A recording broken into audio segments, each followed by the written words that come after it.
আপনারা শুনছেন বাংলা অডিও বই চ্যানেল। চলছে শীর্ষেন্দু মুখোপাধ্যায় রচিত প্রেমের উপন্যাস জীবন পাত্র। আজ পাঠ করছি তার পঞ্চম এবং শেষ পর্ব। প্রভাস রঞ্জন। পাঁচুদাকে দেখেই বুঝি যে লোকটার হয়ে গেছে। ব্যাচেলর মানুষ, আত্মীয় স্বজন বলতেও কাছের জন কেউ নেই। মরলে কেউ বুক চাপড়াবে না, অনাথা বা অনাথ হবে না কেউ, সেই একটা সান্ত্বনা। তবু একটা মানুষ ছিল, আর থাকবে না এটা আমার সহ্য হচ্ছিল না। বলতে কি, পাঁচুদার জন্য বেশ দুঃখিত হয়ে পড়েছিলাম। ব্যাচেলারদের বেশি বয়সে কিছু না কিছু বাতিক হয়, সম্ভবত কামের অচরিতার্থতা, নিঃসঙ্গতা ইত্যাদি মিলেমিশে তাদের বায়ুগ্রস্ত করে তোলে। পাঁচুদারও তাই হয়েছিল। চিরকাল তার দুঃসম্পর্কের যত আত্মীয় স্বজন তার কাছ থেকে পয়সা কড়ি বা জিনিসপত্র হাতিয়েছে। ভন্না সেই জ্যোতিষেরাও কাজ গুছিয়েছে কম নয়। পাঁচুদা কয়েকবারই জোচ্চুরদের পাল্লায় পড়ে ব্যবসাতে নেমে ঠকে এসেছেন।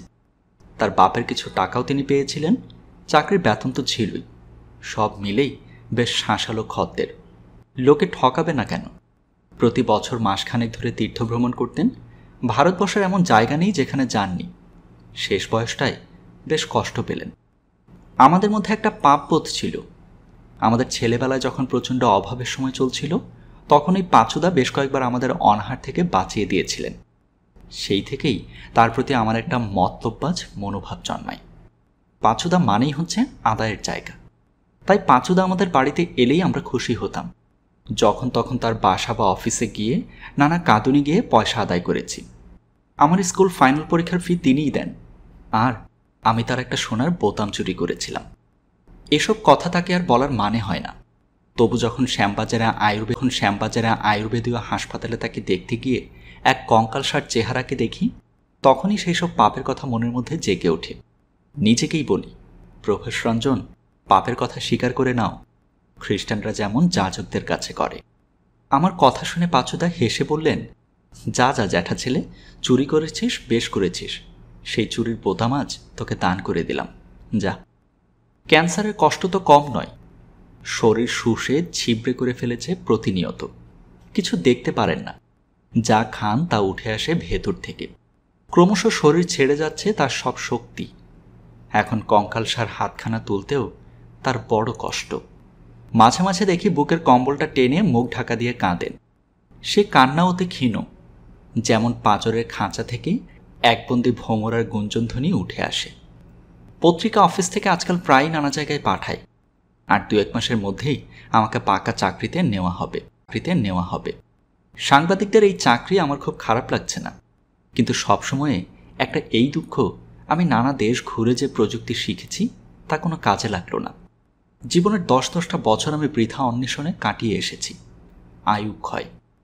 সুইজারল্যান্ডে আমাদের কারখানা দেখতে সেবার এক জাপানি প্রতিনিধির দল এলো। বেটে বেটে চেহারার হাস্য মুখ, বুদ্ধির আলো জ্বলা ছোট ছোট চোখের মানুষ। প্রত্যেকেই বড় বড় ইঞ্জিনিয়ার তাদের দেশে। কারখানা দেখার অনুমতি চাইল। ওপরওয়ালা আমাকে এবং আরও কয়েকজনকে ডেকে ওদের কারখানা দেখাতে বলে দিলেন। অনুমতি পেয়ে জাপানিদের চেহারা ধাঁ করে পাল্টে গেল। পরনের স্যুট খুলে ওভারঅল পরে নিল সবাই। খাতা, পেন্সিল, পেন, কম্পাস সাজিয়ে নিল। তারপর প্রতিটি যন্ত্র আর যন্ত্রাংশের মধ্যে ওরা কালি ঝুলি মেখে ঢুকে যেতে লাগলো। ভালো করে লাঞ্চ পর্যন্ত করল না। ভূতের মতো শুয়ে বসে দাঁড়িয়ে যন্ত্রের সমস্ত রহস্য জেনে নিতে লাগলো। পরপর 7 দিন এক নাগাড়ে তার কারখানাটিকে জরিপ করতে লাগলো। শেষ দিকে ওদের চলাফেরা, যন্ত্রের ব্যবহার এবং কথাবার্তা শুনে হঠাৎ বুঝতে পারলাম, আমি এ কারখানায় এতকাল থেকেও যেসব রহস্য জানি না, ওরা অল্প দিনেই তা সব জেনে গেছে। জাপানিরা দেশে ফিরে যাওয়ার 2 বছরের মধ্যেই জাপান থেকেই বিশ্বের বাজারে কম্প্রেসর মেশিন ছাড়া হলো। সুইস কম্প্রেসরের চেয়ে তা কোনো অংশে খারাপ তো নয়ই, বরং দামে অনেক সস্তা। এমনকি ওরা সুইস যন্ত্রের নকল করেছে বলেও মনে করার কারণ নেই। যন্ত্রের মৌল রহস্যটা জেনে গিয়ে ওরা ওদের মতো যন্ত্র বানিয়েছে। এই ঘটনার বছরখানেকের মধ্যেই একটি ভারতীয় প্রযুক্তিবিদ্যার দল সুইজারল্যান্ড যায়। ব্যালে এসে তারা আমাদের কারখানাতেও হানা দিয়েছিল। স্মিথ সাহেব আমাকে ডেকে বললেন, তোমার দেশের লোকদের তুমি এসকর্ট করে নিয়ে কারখানা দেখাও। ভারতের লোক এসেছে শুনে আমি খুবই উৎসাহ বোধ করি। দলে একজন বাঙালিও ছিলেন। আমি তার সঙ্গে একটু অবাক হলেন। কিন্তু তিনি দেশে খুব বড় চাকরি করেন, আর আমি এই কারখানার একজন স্কিল্ড লেবার মাত্র। তাই তিনি আমার সঙ্গে বিশেষ মাখামাখি করলেন না, একটু আলগা আলগা ভালোবাসা দেখালেন। মোট ঘণ্টা দেড়েকের মধ্যে তারা অত বড় কারখানাটার হাজারো যন্ত্রপাতি দেখে ফেললেন। যাই দেখাই তাই দেখে বলেন, oh very good, how nice is it. যন্ত্রপাতি তারা ছুঁয়েও দেখলেন না। তারপর ম্যানেজারের ঘরে বসে কফি খেয়ে চলে গেলেন। পরে স্মিথ সাহেব আমাকে ডেকে বললেন, তোমার দেশের লোকেরা এত অল্প সময় এত বড় প্রজেক্টে সব বুঝে ফেলল। তখন আমি ঠিক করেছিলাম এরা যা করেনি তা আমাকেই করতে হবে। তারপর কিছুদিন আমি একা একা পুরো যন্ত্রপাতির নকশা কপি করতে শুরু করি। এমনিতেই ভূতের মতো খাটুনি ছিল, তার উপর বাড়তি খাটুনি যোগ হলো। হয়তো পেরেও যেতাম, কিন্তু ঠিক সেই সময় বিয়ে ভেঙে যাওয়ায় আমার ভিতরকার সব উৎসাহ নিভে যায়। তবু যা শিখেছিলাম, যা কপি করেছিলাম, তাও বড় কম নয়। যে কোনো ইঞ্জিনিয়ারের চেয়ে আমার প্রযুক্তির ধারণা অনেক প্রাঞ্জল এবং বাস্তব। আমি হাতে কলমে যন্ত্র চালিয়েছি, যন্ত্রের সব চরিত্রই আমার জানা। এখনও ভারী কম্প্রেসর মেশিনের যে কোনো কারখানায় আমার অভিজ্ঞতা অসম্ভব রকমের কার্যকর হতে পারে। কিন্তু তা হলো না। আমি এখন নানা চটুল বা রাশভারী বিষয় নিয়ে খবরের কাগজে ফিচার লিখছি। লিখতে আমার খারাপ লাগে না ঠিকই, কিন্তু সবসময়ই আমার অধীত বিদ্যার অপচয়ের জন্য কষ্ট হয়। যা কষ্ট করে শিখে এসেছি তা এদেশে কাজে লাগলো না। অবশ্য আমি এখানকার কলকারখানায় চাকরি করতে আর উৎসাহীও নই। আমি চেয়েছিলাম নিজেই একটি কারখানা প্রতিষ্ঠা করব। এখন টাইপরাইটারের খটখটানির মধ্যে একরকমের নতুন জীবনের খবর পেয়ে যাচ্ছি। মধুমল্লিক এসে প্রায়ই খবর দেন আমার ফিচারগুলো কাজের হচ্ছে। মধুমল্লিক একদিন এসে বললেন, কস্ট অফ প্রোডাকশন কমিয়ে আনার ব্যাপারে আপনার ফিচারটি সাংঘাতিক হয়েছে, কিন্তু প্রভাসবাবু, আমাদের সবচেয়ে বেশি কটেজ আর স্মল স্কেল। শুধু হেভি ইন্ডাস্ট্রি দিয়ে এদেশে ইনকাম স্টেবল করা যাবে না। আপনি কি কথা মানেন? আমি মানি। মধুমল্লিকও মানেন দেখে খুব খুশি হলাম। বললাম, কটেজ বা স্মল স্কেল না থাকলে দেশের প্রাণ নষ্ট হয়ে যায়, এ আমি স্বীকার করি। তাছাড়া এদেশের লক্ষ লক্ষ লোক ওইসব নিয়ে আছে। কৃষিভিত্তিক সমাজকে বাঁচিয়ে রাখতে হলে ওটার খুবই দরকার। লিখুন না একবার স্মল আর কটেজ নিয়ে। মধুমল্লিক বললেন, কাজ সহজ নয়, তবে আমার অফিস থেকে প্রচুর সাহায্য করা হলো এ ব্যাপারে। কুটির এবং ছোট ছোট শিল্পের উপর পত্রিকা 4টে সিরিয়াল ছাপাবে। আমাকে সেজন্য গোটা পশ্চিমবাংলার গায়েগঞ্জে চলে যেতে হলো। সরকারি লোকদের সঙ্গে দেখা করা, সেই সূত্রেই জয়দেবের সঙ্গে দেখা বাঁকুড়ায়। ভারী দুঃখী চেহারার লোক এবং খুবই ভালো মানুষ। ডক্টরেট হয়েছেন সম্প্রতি, জানেনও বিস্তর। একখানা নতুন বই লিখেছেন ফোক আর্ট সম্পর্কে। কথায় কথায় বিয়ের কথা উঠতে আমি বলেছিলাম, এখন আমার অনেক কাজ চাই, নইলে একা হলেই ভূতে পাই। জয়দেব আমার হাত চেপে ধরে বললেন, আমার কেসও আপনার মতো। আমার ছেলেপুলে নেই, কিন্তু বউ ছিল। প্রায় বিনা কারণে সে আমাকে ছেড়ে গেছে। যোগাযোগটা খুবই অদ্ভুত। অলকার স্বামীকে যে এত সহজে দুম করে খুঁজে পাবো কখনো ভাবিনি। পরিচয় বেরিয়ে পড়তে যখন অলকার খবর দিলাম, তখন জয়দেব হঠাৎ ফুপিয়ে কেঁদে উঠে জিজ্ঞেস করল, ও কি আবার বিয়ে করেছে? না না, ওকে বলবেন মেয়েদের দুবার বিয়ে হতে নেই, সেটা খুব খারাপ। ও আমাকে ছেড়ে যাওয়ায় আমাদের পরিবারে মস্ত ঝড়ের ধাক্কা গেছে। এখনকার ছেলেমেয়েরা তো কখনো সমাজ বা পরিবারের পার্সপেক্টিভে দাম্পত্য জীবনের কথা ভাবে না। যদি ভাবত তাহলে অলকা অত সহজে ছেড়ে যেতে পারত না। অপছন্দের স্বামীকেও মানিয়ে নিত। আর এও তো সত্যি যে আজকের অপছন্দের লোক কালই প্রিয়জন হয়ে উঠতে পারে। যেমন আজকের প্রিয়জন হয়ে যায় কাল দু চোখের প্রিয়জন হয়ে উঠতে পারে। যেমন আজকের প্রিয়জন হয়ে যায় কাল দু চোখের বিষ। সত্যি কথা, সহ্য করা বা বহন করা আজকের মানুষের ধাতে নেই। অপছন্দের জিনিস তারা খুব তাড়াতাড়ি বাতিল করে দেয়, নতুন জিনিস নিয়ে আসে।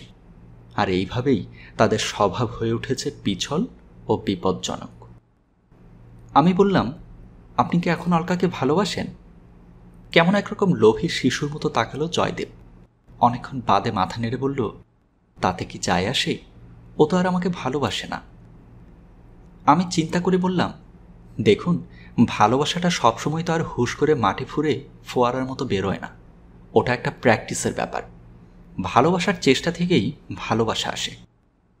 সে হতে পারে, কিন্তু এক্ষেত্রে সেই চেষ্টারও অভাব রয়েছে। তিলমাত্র মমতা থাকলে তাকে বাড়িয়ে বিরাট ভালোবাসা জন্মাতে পারে, কিন্তু যেখানে সেই তিলমাত্রও নেই। আমি ভাবিতে আসি। কলকাতায় এসেই একটু ঝামেলায় পড়ে গেলাম। একদিন অনেক রাত অবধি টাইপ মেশিন চালিয়ে ক্লান্ত হয়ে ঘুমিয়েছি।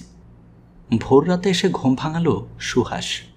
দরজা খুলে তাকে দেখে খুব খুশি হই না। বললাম, কিরে, কি চাস? মার খুব অসুখ, এখন তখন অবস্থা, কি করব? শরীরে একটা ধনুকের টঙ্কার বেজে উঠল। মা। কথা আসছিল না মুখে, অবশ্যই চেয়েছিলাম। সুহাস বলল, কিছু টাকা দাও। টাকা দেব? অবাক হয়ে বলি, টাকা দেব সেটা বড় কথা কি? আগে গিয়ে মাকে একটু দেখি, তুই ট্যাক্সি ডাকতো। বলে আমি ঘরে গিয়ে জামা কাপড় পরছিলাম।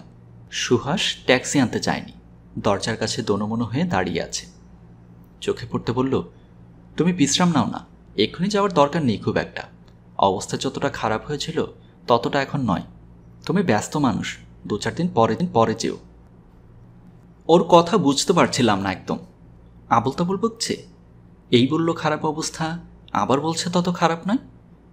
কেমন একটু সন্দেহ হলো মনে। বললাম, তোর মুখে সত্যি কথা টথা আসে তো ঠিক? বাহ, মিথ্যে বলছি নাকি? মার অসুখ, তা আমাকে যেতে বারণ করছিস কেন? তোমার অসুবিধার কথা ভেবেই বলেছি। যাবে তো চলো। ট্যাক্সি ডেকে নিয়ে আয়, আমি যাব। দমদমের বাসার কাছে এসে যখন ট্যাক্সির ভাড়া মেটাচ্ছি, তখন সুহাস এই একটু আসছি বলে কোথায় কেটে পড়ল। বাড়িতে ঢুকে দেখি মা পিছলের বারান্দায় বসে কুলোর রেশনের চাল বাচ্ছে।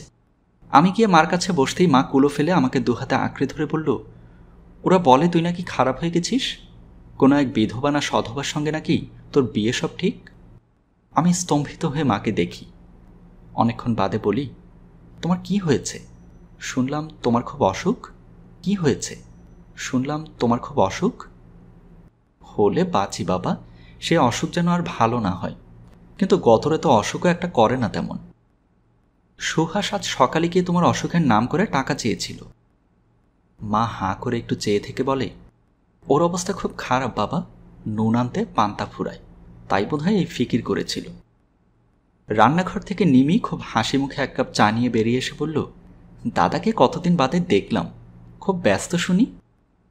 আমি গম্ভীর হয়ে বলি, সুহাস কোথায় গেল বৌমা? এসে পড়বে এক্ষুনি, বসুন না। আমি মাথা নেড়ে বললাম, ও আসবে না, আমি জানি। বৌমা, তুমি মার কাপড় চোপড় যা আছে গুছিয়ে দাও, আমি মাকে নিয়ে যাব। মা শুনে কেমন ধারা হয়ে গিয়ে বলল, সে কি কথা বলিস, এখন আমি কোথায় যাব? আমি চড়া গলায় বললাম, যেতেই হবে, এখানে তোমার গুণের ছেলে তোমাকে ভাঙিয়ে ব্যবসা শুরু করতে চলেছে, যে বড় সাহস দেখেছ। অমনি নিমি ঘর থেকে তেড়ে এসে বলল, বেশি বড় বড় কথা বলবেন না বলে দিচ্ছি, আপনার কীর্তিরও অনেক জানি। 2-4 কথায় প্রচণ্ড ঝগড়া লেগে গেল। পাড়ার লোক এসে জুটতে লাগলো চারদিকে। আমি মাকে বললাম, মা, তোমাকে যেতেই হবে, এ নরকে আর নয়। বোধহয় আমাকে ঝঞ্ঝাট থেকে বাঁচাতেই মা উঠে গিয়ে একটা টিনের তোরঙ্গ গুছিয়ে নিল। আমি মাকে নিয়ে চলে এলাম। কয়েকদিন মন্দ গেল না। মা রান্নাবান্না করে, আমি কাজে যাই। মধুমল্লিকে সবাই মার দেখাশোনা করে, এমনকি অলকা পর্যন্ত খোঁজ খবর নিয়ে যায়। কিন্তু এত সব ভদ্রলোক এবং লেখাপড়া জানা পরিবেশে থেকে মার অভ্যাস নেই, সবসময় তটস্থ ভাব। মাকে নিয়ে মাথা ঘামানোর সময় অবশ্য আমার ছিল না। দিনরাত ঘুরি, রাত জেগে ফিচার টাইপ করি। দিন 15 পরে মা একদিন মিনমিন করে বলল, প্রভাস, একবার বরং দমদম থেকে ঘুরে আসি। কেন? মা ভয় খেয়ে বলে, সুহাস আর নিমি যেমনই হোক, ওদের ছেলে মেয়েগুলো আমাকে ছাড়া থাকতে পারে না। আমি বললাম, মা, সুহাস আর নিমি তোমার উপর কেমন নির্যাতন করে বলো তো, মারে নাকি? মা শ্বাস ফেলে বলে, অমানুষের সব দোষ থাকে বাবা, মাকে মারবে সে আর বেশি কথা কি? তবু যেতে চাও? ওদের কাছে যেতে চাইছি নাকি, ওই যে ছেলে মেয়েগুলো, ওরা যে মাটিতে গড়াগড়ি খেয়ে আমার জন্য কাঁদে। কাঁদবে না, অভ্যাস হয়ে যাবে। মা অনেকক্ষণ চুপ করে থেকে বলল, তুই একটা বিয়ে কর, তখন এসে পাকাপাকিভাবে তোর কাছে থাকব। আমি বললাম, বাবার কাছে যাবে মা? চাও তো বন্দোবস্ত করে দিই। যাব বই কি, যাব ক্ষণ, শীতটা আসুক। বুঝলাম এ জন্মের মতো সুহাসের হাত থেকে মার মুক্তি নেই। সুহাস যেমনই হোক, তার বংশধরেরা মার রক্তের স্রোত নিচের দিকে টেনে নিয়েছে আর ফেরানো যাবে না। মাকে একদিন ফের গিয়ে দমদমের বাড়িতে রেখে এলাম। এই ঝামেলায় আর জয়দেবের কথা তেমন মনে ছিল না। কাজের চাপও ক্রমশ বাড়ছে। হঠাৎ একদিন সাত সকালে জয়দেব নিজেই এসে হাজির। অলকা। মেঘের দুরম বরম। কাল রাত থেকে বৃষ্টি ছাড়েনি। যেমন ভয়ঙ্কর তেজে কাল রাত 9টায় বৃষ্টি এলো, প্রায় ঠিক তেমনি তেজে সারা রাত ধরে বৃষ্টি পড়ল। ঘুমের মধ্যেই মাঝে মাঝে মনে হচ্ছিল কলকাতা ভেসে যাবে। একটা গোটা ফ্ল্যাটে সম্পূর্ণ একা থাকতে আমার যে ভয় ভয় করে তা মিথ্যে নয়। শোয়ার আগে বারবার দরজা জানালার ছিটকিনি দেখি। খাটের তলা, আলমারির পেছনে এবং আর যেসব জায়গায় চোর বদমাশ লুকিয়ে থাকতে পারে তা ভালো করে না দেখে শুই না। ভূতের ভয় ছেলেবেলা থেকেই ছিল না, তবে বড় হওয়ার পর কখনো কখনো কি যেন একটা ভূত ভূত ভয়ের ভাব হয়। বিশেষ করে যেদিন বারবার জানালার শাঁসিতে টোকা পড়েছে বৃষ্টির আঙুলে, দরজা ঠেলেছে উন্মত্ত বাতাস। ঝোড়ো বৃষ্টিতে কলকাতার ট্রামবাস ডুবে গেল বুঝি। শহরটা বোধহয় একতলা সমান জলের তলায় নিস্তব্ধ হয়ে গেল। এমন বাদলা বহু কাল দেখিনি। ঘুম ভেঙে একবার উঠে দেখি রাত 2টো। শীত শীত করছিল। বাথরুমে গিয়ে হঠাৎ কেন গা ছমছম করল। একটু শিউরে উঠে প্রায় দৌড়ে এসে বাতি না নিভিয়ে চাদর মুড়ি দিয়ে শুয়ে পড়লাম। বাতি জ্বালানো থাকায় ভয় ভয় ভাবটা কমল বটে, কিন্তু ঘুম আসে না। কোনোখানে মানুষের জেগে থাকার কোনো শব্দ হচ্ছে না। কুকুরের ডাক, বেড়ালের আওয়াজ কিছু নেই। ঘন ঘোর মেঘ ডেকে উঠে কেবল। বৃষ্টির জোর বেড়ে যায়, চারিদিক লণ্ডভণ্ড হতে থাকে। শুয়ে থেকে বুঝতে পারছিলাম পৃথিবীতে একা হওয়ার মধ্যে কোনো সুখ নেই। একা মানুষ বড় নিস্তেজ, মিয়নো। বারবার মাথার তাপে গরম হয়ে যাচ্ছে। আমি বালিশ উল্টে দিচ্ছি বারবার। বর্ষাকালে সোদা সাদা এক গন্ধ উঠেছে বিছানা থেকে। কিছুতেই রাত কাটছে না। এইভাবে রাত 2:30টায় বড় অসহ্য হয়ে উঠে বসলাম। বুকের ভেতরটা ফাঁকা লাগছে। আমার ভীষণ ইচ্ছে করছিল কারো সঙ্গে একটু কথা বলতে, কারো কথা শুনতে, কিন্তু আমার তো তেমন কেউ নেই। জানালার ধারে এসে দাঁড়ালাম। ব্যালকনির দিকে জানালার শাঁসির পাল্লা আছে, অন্যগুলোই কাঠের পাল্লা। শাঁসিতে চোখ রেখে দেখি ভূতের দেশের অন্ধকার চারিদিক। নিচের রাস্তায় পরপর আলোগুলোর মধ্যে 2টো মাত্র আলো জ্বলছে এখনো। সেই আলোয় দেখা গেল রাস্তায় হাঁটু জল। জলে প্রবল বৃষ্টির টগবগানি। আকাশ একবার দুবার চমকায়, গম্ভীর মেঘধ্বনি হয়। বড় একা লাগে। আমার পরনে নিতান্তই সংক্ষিপ্ত পোশাক, গায়ে কেবল ব্লাউজ, পরনে সায়া। রাতে এত বেশি গায়ে রাখতে পারি না। ঘরের বাতি জ্বালা রেখে এ পোশাকে জানালায় দাঁড়ানো বিপজ্জনক। কিন্তু ওই নিশুত রাতে কে আর দেখবে? আর মনটাও বড় অস্থির তখন। ঠান্ডা শার্সিতে গাল চেপে ধরে বিবসার মতো বাইরে তাকিয়ে থেকে থেকে আস্তে আস্তে জগৎ সংসারের উপর এক গভীর অভিমান জেগে উঠল। কেবল মনে হতে লাগলো, তোমাদের কাছে আমার আদর পাওনা ছিল, কেন তোমরা কেউ কখনো আমাকে ভালোবাসলে না? বলো কেন? কখনো কেঁদেছি আপন ভোলা হয়ে, কাঁদছি আর কাঁদছি, আর কাকে উদ্দেশ্য করে যেন বিড়বিড় করে বলছি, এবার একদিন বিষ খেয়ে মরবো দেখো। এই কথা বিশেষ কার উদ্দেশ্য করে বলা তা সঠিক আমিও জানি না। তবে এই প্রচণ্ড বৃষ্টির রাতে যখন চারদিকে সব নাগরিকতা মুছে গিয়ে অভ্যন্তরের বন্যতা বেরিয়ে আসে, যখন মনে হয় এইসব ঝড় বৃষ্টির মতো কোনো অঘটনের ভিতর দিয়েই আমাকে সৃষ্টি করেছিল কেউ, তখন আর কাউকে নয় কেবল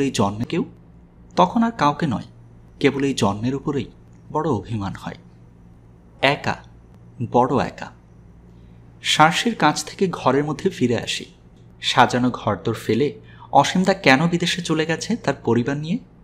হয়তো ফিরবে, হয়তো কোনো দিনই ফিরবে না। এই যে আলমারি, খাট পালঙ্ক, রেডিওগ্রাম, নষ্ট ফ্রিজ, টেলিফোন, এরা কারোই অপেক্ষা করে না।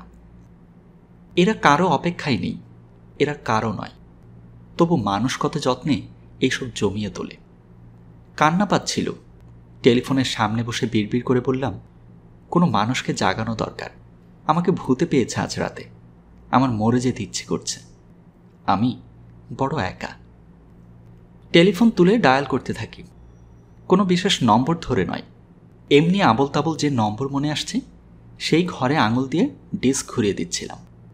প্রথমবার অনেকক্ষণ ধরে রিং হলো, কেউ। তৃতীয়বার রিং হতে 2 মিনিট বাদে একটি মেয়ের ঘুম গলা ভেসে এলো। আমি অলকা। অলকা? কোন অলকা? এটা 4633। আমি বললাম, শুনুন, রং নাম্বার হয়নি, আমি আপনাকে কয়েকটা কথা বলতে চাই। অবাক মেয়েটি বলল, কি কথা? আমি বললাম, আপনার কে কে আছে? স্বামী? আমার বিয়ে হয়নি। মা, বাবা, ভাই বোন? বাবা আছেন, এক ভাই। কিন্তু কি ব্যাপার বলুন তো, এত রাতে এসব কি প্রশ্ন? আমার বড় একা লাগছে, ভয় করছে। আপনার নাম কি? ওপাশের মেয়েটি অবশ্যই খুব ভালো স্বভাবের মেয়ে, অন্য কেউ হলে ফোন রেখে দিত। এ কিন্তু জবাব দিল, বলল, আমার নাম মায়া দাস। কি করেন? কলেজে পড়াই, কিন্তু আমার এখন খুব টায়ার্ড লাগছে। আপনি কে বলুন তো? খুব টায়ার্ড লাগছে, আপনি কে বলুন তো? আমি অলকা, আমি একটা ফ্ল্যাটে একা থাকি। আজ রাতে বড় ঝড় বাদল, আমার ভালো লাগছে না। সেই জন্য? আমার ফোন নম্বর আপনি জানলেন কি করে? জানি না তো, এখনও জানি না। আন্দাজে 6টা নম্বর ডায়াল করছিলাম, নম্বরগুলো মনেই নেই এখন। আপনি রাগ করলেন? না, রাগ নয়, আমাকে অনেক খাতা দেখতে হচ্ছে, ভীষণ টায়ার্ড। তাহলে ঘুমুন। শুনুন, আপনি আমার চেনা কেউ নন তো? ফোনে মজা করার জন্য পরিচয় গোপন রেখে? না না, সেসব নয়। আমি আসলে চাইছি কিছু লোক আমার মতোই জেগে থাকুক আজকের রাতে। আমার কেবল মনে হচ্ছে আমি ছাড়া সারা কলকাতায় বুঝি আর কেউ জেগে নেই। ওপাশে বোধহয় মেয়েটির বাবা জেগে গেছেন। এক গম্ভীর পুরুষের স্বর শুনতে পেলাম, কে রে মায়া, কোনো অ্যাক্সিডেন্ট নাকি? মায়া বোধহয় মাউথপিস। কিছুক্ষণ সারা শব্দ পাওয়া গেল না। তারপর মায়া বলল, আপনার নাম ঠিকানা কিছু বলবেন? কেন? বাবা বলছেন আপনার কোনো বিপদ ঘটে থাকলে আমরা হেল্প করার চেষ্টা করতে পারি। অসংখ্য ধন্যবাদ। আমার বিপদ কিছু নেই, শুধু ভয় আছে। ঘুম ভাঙালাম বলে কিছু মনে করবেন না। আমার বাবা ডিএসপি, কোনো ভয় করবেন না। ঠিক এই সময়ে মায়ার বাবা ফোন তুলে নিয়ে বললেন, হ্যালো, আপনি কোথা থেকে ফোন করছেন? Park circus. খুব অসহায় গলায় বললাম। বাড়িতে একা আছেন? হ্যাঁ। কেন, বাড়ির লোকজন কোথায় গেল? একটু চুপ করে থেকে বললাম, আমি একাই থাকি। মায়ের বাবা একটু গলা ঝেড়ে বললেন, ও, বয়স কত? বেশি নয়, 21-22। কি করেন? কি করি। ঠিকানাটা বলুন। একটু দ্বিধায় পড়ে যাই, নার্ভাসও লাগছে খুব। এতটা নাটক না করলেই হতো। ঠিকানা দিলে ডিএসপি সাহেব হয়তো থানায় ফোন করে দেবেন, পুলিশ খোঁজ নিতে আসবে, কত কি হতে পারে। ঝুঁকি না নিয়ে বললাম, কাকাবাবু মাফ করবেন, অনেক বিরক্ত করেছি। উনি বললেন, শুনুন, আমার মনে হচ্ছে আপনি কোনো বিপদে পড়েছেন, কিন্তু বলতে সংকোচ করছেন। আমি অ্যাক্টিভ পুলিশের লোক, নিঃসংকোচে বলতে পারেন, আপনার প্রোটেকশনের ব্যবস্থা করতে পারি। ওর এই সহৃদয়তা আমার ভালো লাগছিল, কিন্তু কি করব, আমার যে পুলিশের কোনো দরকার নেই। এই বৃষ্টিবাদলার রাতে আমি মানুষের জেগে থাকার শব্দ শুনতে চেয়েছিলাম মাত্র। হয়তো এটা ভীষণ ছেলে মানুষই। এইভাবে ফোন করে লোককে উদ্বিগ্ন ও বিরক্ত করা ঠিক হয়নি, তবু আর তো কোনো উপায় ছিল না। ভদ্রলোক বারবার হ্যালো হ্যালো করছেন সাড়া না পেয়ে। আমার কানের পর্দা ফেটে যাওয়ার জোগাড়, না পেয়ে আমার কানের পর্দা ফেটে যাওয়ার জোগাড়। আস্তে আস্তে বলতে হলো, না কাকাবাবু, কোনো বিপদ নয়, কেবল ভয়। এখন ভয়টা কেটে গেছে। তারপর ফোনটা নামিয়ে রাখলাম। বাকি রাতটা আধো জাগা আধো ঘুমের মধ্যে কাটিয়ে দিতে দিতে বারবার ডিএসপি ভদ্রলোকের সাহায্য করা, প্রোটেক্ট করার কথাটা মনে পড়ছিল। আমাকে কেউ রক্ষা করুক, ত্রাণ করুক, এ আমার অসহ্য। আমি কি অসহায়, অবলা? ঠিক এই কারণেই প্রভাসরঞ্জন বাবুকে আমি পছন্দ করতে পারি না, যেমন অপছন্দ আমার সুকুমারকে। এমনকি উপরওয়ালার ভূমিকা নেওয়ার একটা অস্পষ্ট চেষ্টা করেছিল বলেই বোধ হয় জয়দেবকেও আমি নিতে পারিনি স্বামী হিসেবে। জয়দেবের অবশ্য আরও অনেকগুলো খাকতি ছিল। সকালেও বৃষ্টি ছাড়েনি। এই বৃষ্টিতে ঝিয়ে আসবে না জানি, কাজেই সকালে উঠে ঘরদোর সারতে হলো নিজেকেই। অসম্ভব একটানা প্রবল বৃষ্টি পড়ছে তো পড়ছি। আমার ফ্ল্যাট থেকে রাস্তার কোনো গাড়ি ঘোড়ার শব্দ পাওয়া যাচ্ছে না, তবে নিচের হাঁটু জলে কিছু গরিব ঘরের ছেলে চেঁচাচ্ছে আর বল খেলছে। কয়েকবার রিকশার ঘন্টির শব্দ হলো। কাদের ঘর থেকে উনুনের ধোঁয়া আসছে ঘরে। চালে ডালে খিচুড়ি চাপিয়ে 1 কাপ কফি নিয়ে জানালার ধারে বসি। আকাশের মেঘ পাতলা হয়ে আসছে। বৃষ্টির তেজ এইমাত্র খানিকটা কমে গেল। ধরবে অফিসে যাওয়াটা কি আজ ঠিক হবে? না গেলেও ভালো লাগে না। একা ঘরে সারাদিন কি করি? বেলা 9টায় উঠে স্নান সেরে নিলাম। ভেজা চুল আজ আর শুকাবে না, কিন্তু রাতে ঘুম হয়নি। স্নান না করলে সারাদিন ঘুম ঘুম ভাব থাকত, কিন্তু স্নান করেই বুঝলাম হুট করে ঠান্ডা লেগে গেল। গলাটা ভার, চোখে জল আসছে, নাকে সুরসুর, তালুটা শুকনো শুকনো। ছাতা হাতে অফিসে বেরোলাম, তবু শেষ পর্যন্ত। সিঁড়ির নিচেই প্রভা বাইরের রাস্তার জল দেখছিলেন। আমাকে দেখে হেসে বললেন, যাবেন কি করে, যা জল। যেতে হবে যেমন করে হোক। ট্রাম বাসও পাবেন না, দুটো একটা যা চলছে তাতে অসম্ভব ভিড়। আমি একটু আগে বেরিয়ে দেখে এসেছি। একটু ইতস্তত করছিলাম, রাস্তায় বেরিয়ে যদি ফিরে আসতে হয় তো যাওয়াও হলো না, জল ভেঙে ঠান্ডাও লেগে গেল হয়তো। প্রভাস রঞ্জন বললেন, খুব জরুরি কাজ নাকি?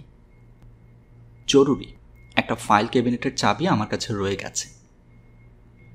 রেনিডেতে কি আর অফিসের কাজকর্ম হবে? হবে। এই বলে রাস্তাঘাট একটু দেখে নিয়ে সত্যি বেরিয়ে পড়ি। রাস্তায় পা দিতে না দিতেই একটা পাতলা মেঘের আস্তরণ কাটিয়ে রোদ দেখা দিল। কি মিষ্টি রোদ! গোড়ালি ডুবু জল ভেঙে শাড়ি সামলে কষ্টে এগোতে থাকি। ঠান্ডা জলে পা দিতেই শরীর একটা শীতের কাঁপুনি দিচ্ছে। দিক গোটা 2 ট্যাবলেট খেয়ে নেব। ট্যাবলেট ক্যাপসুলের যুগে অত ভয়ের কিছু নেই। ভাগ্য ভালো, ডিপোর কাছ বরাবর যেতে না যেতেই লেডিস স্পেশাল পেয়ে গেলাম। অফিসে এসেই বেয়ারাকে দিয়েই গোটা 10 ট্যাবলেট আনিয়ে 2টো খেয়ে ফেললাম। তারপর চা। শরীরটা খারাপই লাগছে, সর্দি হবে। গামবুট আর বর্ষাতিতে সেজে সুকুমার আজ বেশ দেরিতে অফিসে এলো। ও আবার ম্যানেজমেন্টকে বড় একটা তোয়াক্কা করে না। অফিসে ঢুকেই ধরাচূড়া ছেড়ে সোজা আমার টেবিলের মুখোমুখি একটা চেয়ারে বসে বলল, 2টো সিনেমার টিকিট আছে, যাবে? ইংরেজি ছবি। আমি ওর বিশাল স্বাস্থ্যের চেহারাটা দেখলাম খানিক। এর আগে ওর সঙ্গে কয়েকবারই সিনেমায় গেছি, তখন সংকোচ ছিল না। সেদিন আমার ফ্ল্যাটে সেই কাণ্ড ঘটানোর পর থেকে ও আর বড় একটা কাছে ঘেঁষেনি এতদিন। লজ্জায় লজ্জায় দূরে দূরে থাকত। আজ আবার মুখোমুখি হল। বললাম, কি হয়েছে? সর্দি। ওতে কিছু হবে না, চলো ঠেসে মাংস খেয়ে নেবে, মাংস খেলে সর্দি জব্দ হয়ে যায়। হঠাৎ মুখ ফসকে বলে ফেললাম, আর সুকুমার জব্দ হবে কিসে? সুকুমার দুপলক আমাকে দেখে নিয়ে অত্যন্ত নির্লজ্জ গলায় বলল, মাংসে, যদি সেই সঙ্গে হৃদয় পাওয়া যায় তো আরও ভালো। একবার আক্রান্ত হওয়ার পর আমার সাহস কিছু বেড়েছে।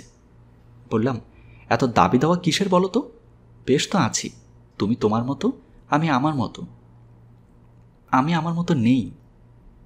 এটা অফিস, এসব কথাও বিপজ্জনক। তাই মুখ নিচু করে বললাম, এসব কথা থাক সুকুমার, থাক, তবে এসব কথা আবার উঠবে, মনে রেখো। আমি ওর দিকে চেয়ে একটু হাসলাম। পুরুষেরা অসম্ভব দখলদার এক জাত। 2টো সিনেমার লাল টিকিট বের করে সুকুমার আমার সামনেই ছিঁড়ল কুটি কুটি করে। এটার টুকরো কাগজ জড়ো করে রেখে বলল, জানতাম তুমি যেতে চাইবে না, কিন্তু আমারও তো একটা সুযোগ দরকার। অফিসে আজ কাজকর্মের মন্দা, লোকজন বেশি আসেনি। বেশ বেলা করে 2-4 জন এসেছে বটে, তবু বড্ড ফাঁকা ঠেকছে অফিস। নিরিবিলিতে বসে কথা বলতে বাধা নেই। সত্যি বলতে কি, আমার কথা বলতে ইচ্ছেও করছিল। বললাম, সুযোগ মানে কিন্তু দখল করা নয়। আমি কারো সম্পত্তি হতে পারিনি, কোনোদিন পারবও না। তাহলে আমাকেই তোমার সম্পত্তি করে নাও না, চিরকাল তোমার হুকুম মতো চললেই তো হলো। হাসলাম, ছেলে মানুষ। বললাম, ওরকম নেতানো নির্জীব পুরুষও মেয়েদের পছন্দ নয়। তাহলে কি হবে? কিছু হবে না। কিসের বাধা অলকা? তোমার স্বামীর কথা ভাবছ? মাথা নেড়ে বললাম, না, তবে সেটাও ভাবা উচিত। এখনও তার সঙ্গে আমার ডিভোর্স হয়নি। বড় করে একটা শ্বাস ফেলে বললাম, সে অনেক ঝামেলা, দরকারও দেখি না। কিছুদিন গেলেই সে নিজেই মামলা করবে, আমি কোর্টে যাব না, এক্সপার্টি হয়ে ওকে ডিগ্রি করে দেব। সেটা অনিশ্চিত ব্যবস্থা অলকা, উনি যদি মামলা না করেন। বয়ে গেল। সুকুমার মাথা নেড়ে বলে, তুমি অত আলগা থেকো না, কেন নিজেকে নষ্ট করছো? আমি যে শেষ হয়ে যাচ্ছি। কি থেকে কি হয়ে গেল মনের মধ্যে। মেঘ ভাঙা অপরূপ রোদের ঝর্ণা বয়ে যাচ্ছে চারদিকে। অফিস ঘরে গনগন করছে আলোর আভা। দুদিন মনমরা বৃষ্টির পর কি ভালোই রোদ্দুর। কাল রাতেই সেই একা থাকা ভয়ঙ্কর ছবি মিথ্যে মনে হয়। আবার সেই বাসায় আজকেও আমাকে একা ফিরে যেতে হবে। যদি রাতে বৃষ্টি আসে ফের, রাতে আবার ঘুম ভেঙে ভূতে পাওয়া মাথা নিয়ে বসে থাকতে হবে। হ্যাঁ ঠিক, প্রোটেক্টর না হোক, আমার একজন সঙ্গী চাই। আমার একজন সঙ্গী চাই। কাউকে না হলে বাঁচব কি করে? সুকুমার দেখতে বেশ, তাছাড়া বড় সরল সোজা ছেলে। কখনো ওকে খারাপ লাগেনি। আজ অপরাহ্নের আলোয় অফিস ঘরে বসে মুখোমুখি ওর দিকে চেয়ে হঠাৎ কি হয়ে গেল। ভাবলাম, কি হবে এত বাজবিচার করে? নিজেকে নিয়ে আর কত বেঁচে থাকা। বললাম, শোনো সুকুমার, আমি ডিভোর্স চাই। চাও? ও লাফিয়ে ওঠে। চাই, আমার স্বামীও চাই। হয়তো ডিভোর্স পেতে কিছু সময় লাগবে। তারপর কি করবে অলকা? তারপর করতে অনেক দেরি হয়ে যাবে সুকুমার, এক দুরন্ত অধৈর্য অনুভব করে বলি। অলকা, যদি আমরা এক্ষুনি বিয়ে করি তাহলে? আমি ক্ষণকাল চুপ করে থাকি। বুকের মধ্যে নানা ভয়, দ্বিধা, সংস্কার ছায়া ফেলে যায়। তারপর বলি, কয়েকটা দিন সময় দাও। দিলাম। কতদিন বলো তো? দেখি। একরকম কথা দেওয়াই হয়ে গেল সুকুমারকে। একটু হয়তো কিন্তু রইল, দ্বিধা রইল, তবু ওটুকু কিছু নয়। সেসব দ্বিধা ভয় ভেঙে সুকুমার ঠিক সাঁতরে আসবে কাছে। রাতটা মাসির বাড়িতে গিয়ে কাটালাম। জ্বর এলো রাতে। 3টে দিন বাড়ির বার হওয়া গেল না। অল্প জ্বরেই কত যে ভুল বকলাম ঘরের মধ্যে। 4 দিনের দিন ফের ফ্ল্যাটে ফিরে এলাম। মাসি আজকাল আর আটকে রাখে না, যেতে চাইলে এক কথায় ছেড়ে দেয়। ঢিলে বলগা মেয়েকে সকলেরই ভয়। দোতলার ফ্ল্যাটে ঢুকে দরজা জানালা হাট করে খুলে বন্ধ বাতাস তাড়াই। ধুলোমালা পরিষ্কার করি। রবিবার, তাড়া নেই। চায়ের জল চাপিয়ে এলো চুলের জট ছাড়াতে একটু বেলকনিতে দাঁড়াই। Calling bell বাজল। এ সময় কেউ আসে না, একমাত্র সুকুমার আসতে পারে। তার তর সইছে না। কাপা বুক নিয়ে দরজা খোলা অবস্থা। চৌকাঠের ওপারে জয়দেব দাঁড়িয়ে। কিছুক্ষণ কথা ফোটে না কারো মুখে। জয়দেবের চেহারা রোদে পোড়া, তামাটে, কিছু রোগা হয়েছে। মাথার চুল এত ছোট যেন মনে হয় কদিন আগে ন্যাড়া হয়েছে। পরনে ধুতি আর ক্রিম রঙা সুতির শার্ট, কিন্তু ধুতিটা এমনভাবে পড়েছে যে মনে হয় পাশের ফ্ল্যাট থেকে এলো। বাইরে বেরোবার পোশাক নয়। চৌকাঠের বাইরে থেকে জয়দেব এক পাও ভিতরে আসার চেষ্টা করল না। দাঁড়িয়ে থেকে বলল, তুমি এখানে থাকো সে খবর সদ্য পেয়েছি। কি চাও? খুব সাধারণ আলাপচারের গলায় জয়দেব বলল, কিছু চাই না অলকা। তোমার কাছে ডিভোর্সে মত দিয়ে একটা চিঠি দিয়েছিলাম, তার কোনো উত্তর দাওনি। তোমার কি মত আছে? একটু গম্ভীর হয়ে বলি, দরজার বাইরে থেকে অত জোরে ওসব কথা বলছো কেন? ভিতরে এসো। জয়দেব এলো, কোনো দিকে তাকালো না, ঘরের আসবাবপত্র লক্ষ্য করল না। খুবই কুণ্ঠিত পায়ে এসে একটা চেয়ারে বসে বলল, আমি নিচের তলায় প্রভাসবাবুর বাসায় উঠেছি কাল এসে। প্রভাসের সঙ্গে জয়দেবের চেনা আছে জানতাম, তাই চমকালাম না। দরজা বন্ধ করে এসে জয়দেবের মুখোমুখি বসে বললাম, আমি খুব তাড়াতাড়ি ডিভোর্স চাই। জয়দেব মুখখানা করুণ করে বলল, তাড়াতাড়ি চাইলেই তো হয় না, কোর্ট থেকে এসব কেসে বড় দেরি করে। তাড়াতাড়ি চাইলে আরও আগে জানালে না কেন? কবে কেস ফাইল করা যেত? আমি মাথা নিচু করে বলি, শোনো, ডিভোর্স পেতে দেরি হোক বা না হোক, আমরা তো একটা এগ্রিমেন্টে আসতে পারি। কি এগ্রিমেন্ট? ধরো, আমরা কাউকে কোনো অবস্থাতেই দাবি করব না, পরস্পরের কোনো ব্যাপার নিয়ে মাথা ঘামাবো না। তার জন্য এগ্রিমেন্ট লাগে না অলকা। জয়দেব বলল, আমরা সেই রকমই আছি। কথার স্বর শুনেই বোঝা যায় জয়দেবের মন এখন অনেক গভীর হয়েছে। জীবনে কোনো একটা সত্য বস্তুর সন্ধান না পেলে মানুষ এত গভীর থেকে কথা বলতে পারে না। তাই আমি ওর মুখের দিকে কয়েকবার তাকালাম। ও আমাকে দেখছিল না, চোখ তুলে দেওয়ালের মাঝারি উচ্চতায় চেয়েছিল। সেই অবস্থায় চেয়ে থেকেই বলল, তুমি একটি ছেলেকে পছন্দ করো শুনেছি, তাকে বিয়ে করার জন্যই কি এত তাড়া? সত্যিকারের অবাক হয়ে বলি, না তো, আমি কাউকেই পছন্দ করি না। সুকুমার নাকি যেন নাম শুনছিলাম তোমার অফিসের? ও, বাস্তবিক আমার সুকুমারের মুখটা এখন মনে পড়ল। বললাম, পছন্দ নয়, তবে ওই একরকম। ভালো। তুমি ডিভোর্স চাইছো কেন? বিয়ে করবে? বললাম। ও অবাক হয়ে তাকিয়ে বলল, বিয়ে আর না, মুক্তি চাইছি, নইলে বড় কষ্ট হয়। কষ্ট কিসে? ওই একটা অধিকারবোধ থাকে তো পুরুষের, সেইটা মাঝে মাঝে নাড়া দেয়। ডিভোর্স হয়ে গেলে একরকম শান্তি। ও আচ্ছা, বলে জয়দেব কুণ্ঠিত পায়ে উঠল। উকিলের চিঠি দেব, তুমি কি অ্যালিমনি চাও? সেটা কি? খরপোশ? না না, চমকে উঠে বলি, আচ্ছা তাহলে। আচ্ছা বললাম। দরজা খুলে জয়দেব চলে গেল। সিঁড়ি বেয়ে ওর পায়ের শব্দ যখন নামছে, তখন আমি ঘরের মধ্যে চুলের জটে আঙুল ডুবিয়ে বসে আছি। কত ভাবনা, সে যেন এক আলো আধারের মধ্যে ডুবে বসে থাকা। উঠলাম না, রাঁধলাম না, খেলাম না, শুধু বসে রইলাম।